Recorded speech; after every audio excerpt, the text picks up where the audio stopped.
एक रत्न के भीतर एक द्वीप की पुकार है। काल द्वीप।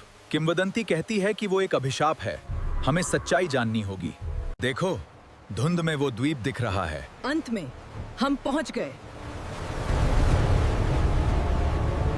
तभी एक रहस्यमयी आवाज गूंजी आसमान से। हाँ। जो सत्य खोजता है वही सबसे बड़ा खतरा पाता है। द्वार पर लिखा था, पहला रहस्य खोलो तभी आगे बढ़ोगे।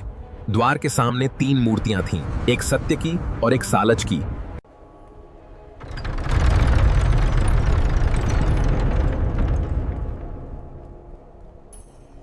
द्वार खुल गया है। अब हम अंदर जा सकते हैं।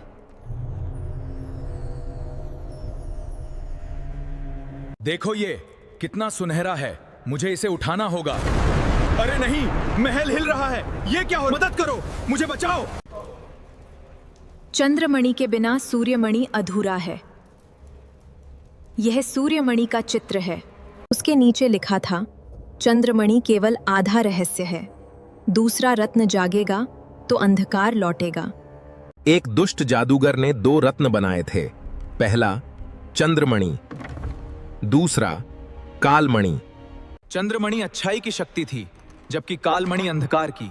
कालमणि को इसी द्वीप में कहीं छिपाया गया था। क्या तुमने सोचा था मैं हार गया? मैं भाग निकला हूं और अब कालमणि मेरा होगा। तैयार हो जाओ।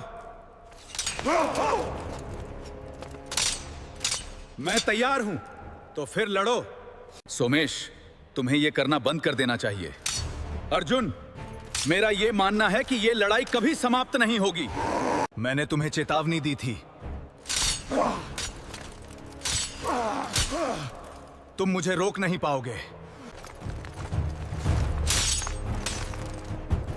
अर्जुन!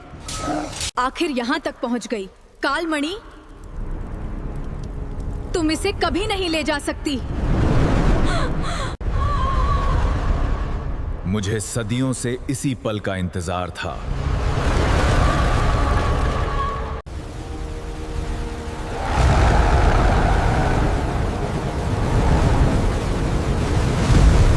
मैं हूं काल केतु। जो मुझे जगाता है भारी कीमत चुकानी पड़ती है। सदियों से मैं कालमणि की रक्षा कर रहा हूं। जो मुझे जगाता है उसे इसकी कीमत चुकानी पड़ती है। भाग जाओ यहां से। मैं इस शक्ति को किसी गलत हाथ में नहीं जाने दूंगी। क्या अर्जुन सोमेश को हरा पाएगा? कालमणि की रक्षा करने वाली वो रहस्यमयी छाया कौन है? और क्या सोनगढ़ राज्य पर अंधकार का संकट आने वाला है?